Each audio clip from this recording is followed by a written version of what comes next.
വാർത്തകൾ തുടരുന്നു. നിലാവിൽ കുളിച്ചു നിൽക്കുകയായിരുന്നു കഴിഞ്ഞ 2 ദിവസങ്ങളിൽ ഭൂമി. കൂടുതൽ വലിപ്പത്തിലും തിളക്കത്തിലും ശശികാന്തം ചൊരിഞ്ഞത് ശാരദ പൗർണമിയാണ്. കന്നിനിലാവിനെ കൂടുതൽ മനോഹരമാക്കിയ സൂപ്പർ മൂൺ ദൃശ്യങ്ങളിലേക്ക്. കഴിഞ്ഞ ദിവസങ്ങളിൽ മാനത്ത് നിലാവ് പരത്തിയത് ഈ വർഷത്തെ ആദ്യത്തെ സൂപ്പർ മൂൺ ആയിരുന്നു. സാധാരണ ചന്ദ്രനേക്കാൾ കൂടുതൽ വലിപ്പവും തിളക്കവും കാണപ്പെടുന്ന ചന്ദ്രനാണ് സൂപ്പർ മൂണുകളായി അറിയപ്പെടുന്നത്. ഇന്ത്യക്കാർക്ക് ഇത്തവണത്തെ പൗർണമി ശാരദ പൗർണമി കൂടിയായിരുന്നു. ഇന്ത്യയുടെ പല ഭാഗങ്ങളിലും ഇത് വലിയ ആഘോഷമാണ്. മൺസൂണിന്റെ അവസാനം ശാരദ പൗർണമിയോടെയാണെന്ന് പറയപ്പെടുന്നു. അന്ന് ചന്ദ്രപ്രകാശത്തിന് പ്രത്യേക ശക്തിയുണ്ടെന്നും അവർ വിശ്വസിക്കുന്നു. വിദേശികൾ ഈ ചന്ദ്രനെ ഹണ്ടേഴ്സ് മൂൺ എന്നും ഹാർവസ്റ്റ് മൂൺ എന്നും വിളിച്ചു പോരുന്നു.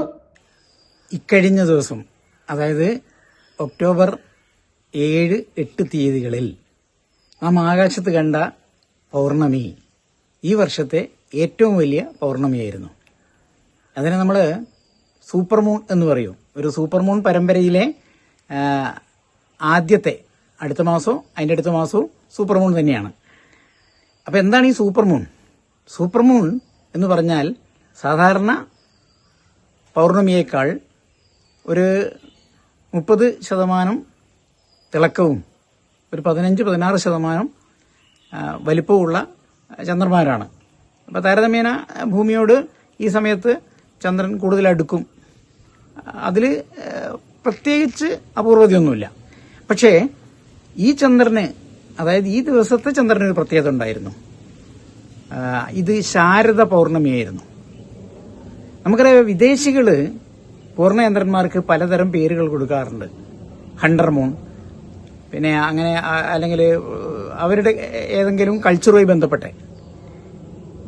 നമ്മുടെ കൾച്ചറുമായി ബന്ധപ്പെട്ട നല്ല മനോഹരങ്ങളായ പേരുകൾ നമുക്കുണ്ട്. വസന്ത പൗർണമി, ശ്രാവണ പഞ്ചമി, ശ്രാവണ പൗർണമി, അതുപോലെ ഒന്നാണ് ഈ ശാരദ പൗർണമി.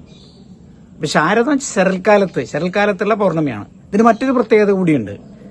നമ്മുടെ മൺസൂൺ അവസാനിക്കുകയാണ് കഴിഞ്ഞ ദിവസം.